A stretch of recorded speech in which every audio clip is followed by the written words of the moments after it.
Hey, this is Travis with the Random Commuter. Thanks for joining me on my way to work, and let's get going. Finally, let's get going. My God. You ever have one of those days where you're like, all right, I've got everything I need for the day. And then you get in the car and you say, nope, forgot my power charger, forgot my power cord. Nope, forgot my phone. Can't forget my phone. How are you fine people gonna join me? Are you being safe? Huh? What in the world? What was that? This guy's taking off like a bat out of hell. Yeah. Go get him. What in the world? Oh, by the way, the progress on BA for space show is still coming along pretty good. I got I'm telling you, working with green screen is a pain. It'll be worth it. Coffee. There's that response that you can use for anything. Well, we'll see what happens. I wish I could do that at work.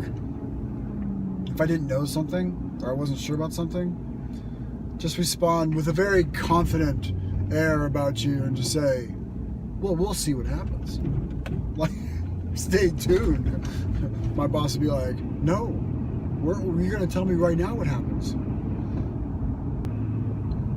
Let's see what's on the radio.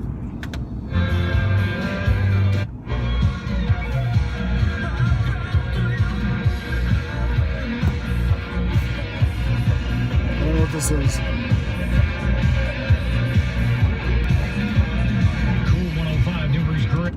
No idea what that is. Anyway. Some houses, it is just non-stop. Flag or just a coincidence? That's what she said. Huh. That's what she said. It's a red flag for her. When that's okay, there ain't no one more beautiful angry. She loves just as deep as she goes when she's down and I love her just the way God made her. Sunshine mixed with a little and I love her so much it hurts. He loves her so much it hurts. That's good. I feel like I'm gonna sneeze. I was right.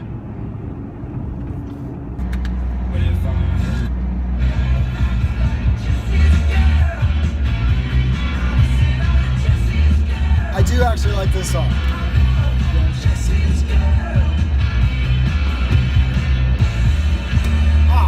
That's classic. Right at the end. That happens every time. See, you just saw it happen.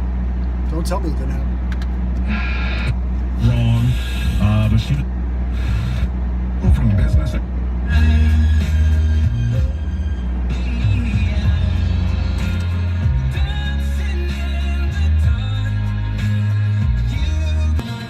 What if?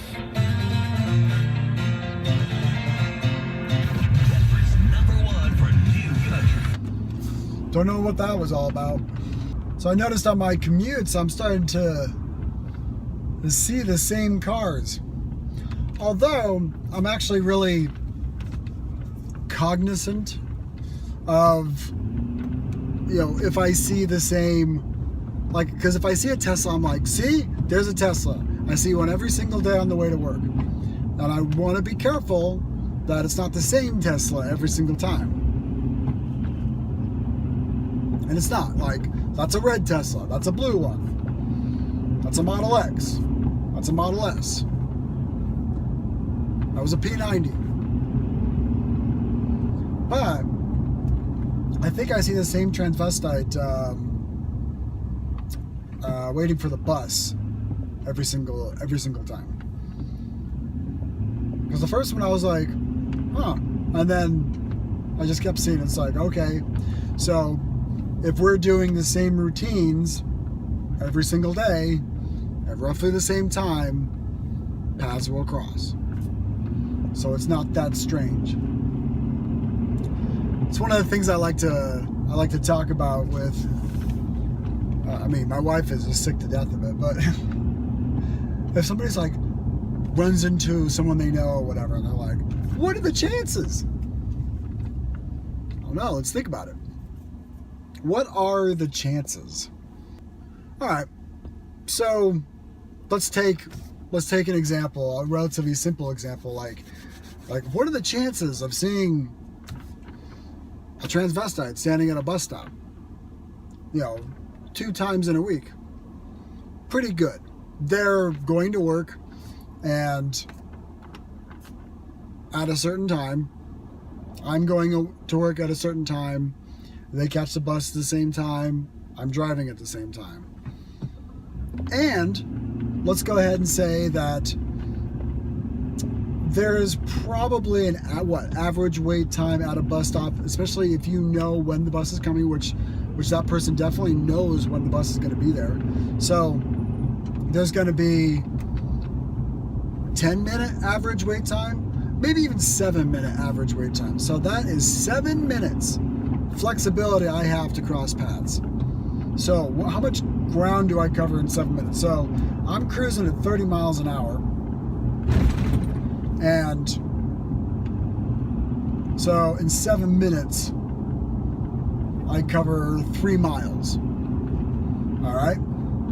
So I have a 3-mile gap before and after. 7 minutes wait time, 3-mile and 7-minute overlap. I'm not sure if any of this makes sense. All I'm saying is that the chances for seeing that person are pretty good. This should be classic stalker stuff, right? I mean, this is stuff that psychos know. So, but what if you went to Disneyland and you run into your old high school buddy that you haven't talked to or seen in 20 years? Is it that strange that happened? Okay, let's look at it from a couple different ways.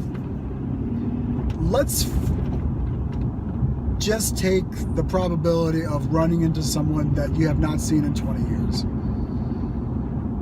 All right? So when was the last time you saw them? Was it at college? Well, I just said it was high school. So it was in high school, and that's in a given area. And I think odds are, people are not going to leave a particular city.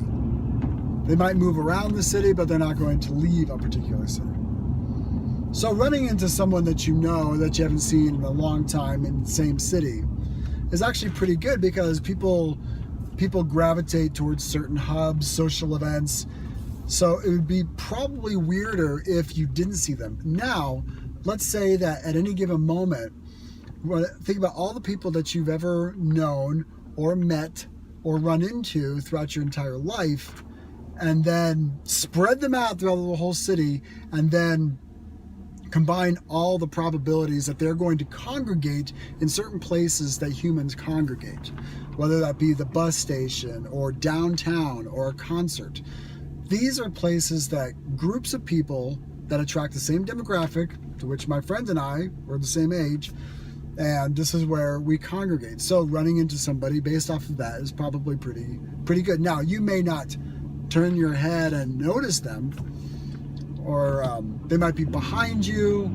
You changed your hair, so maybe you don't recognize each other. But being within a couple feet of each other at any given moment, odds are pretty good, at least based off of that logic. Now, let's take someplace like Disneyland. And I think the whole hub theory, where people that you know and have had similar experiences with are going to gravitate towards similar destinations, hubs, social hubs, things like that. So, take Disneyland. Now, Disneyland's going to attract people from all over the world. That's going to include your own little neck of the woods. And even if you polled your friends, have you ever been to Disneyland? Yeah. When? Anytime in the last couple of years? Yeah. Okay, cool. Now, someone might say, well, yeah, but that's going to be, you have to include 365 days of possibilities. Not really. You're going to go to Disneyland. There's going to be a propensity for going to Disneyland at a particular time of the year. There's also going to be a propensity for going to Disneyland, like seasonally, particular time of the year. Also, if you're in the same socioeconomic demographic, there's that. So you may be going to Disneyland at the same time more than once. All right. So there's that.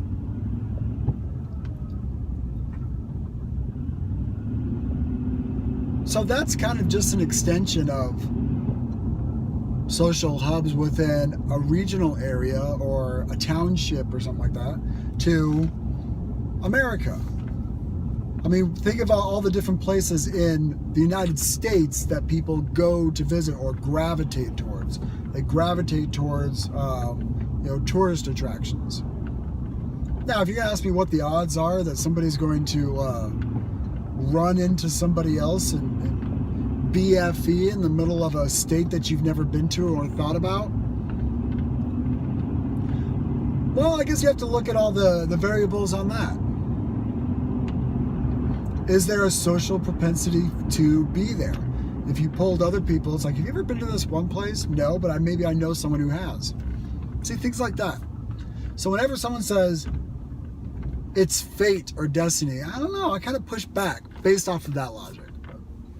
Well, thanks for joining me on my way to work. If you like that, hit like and hit subscribe, as these drop usually every week. Also, be sure to check out, go to BA for Space, my Facebook page, and I got a couple teasers on there, and that could be a really good show for those interested in not only business applications, startups, things like that, but also space itself. And I will see you next time.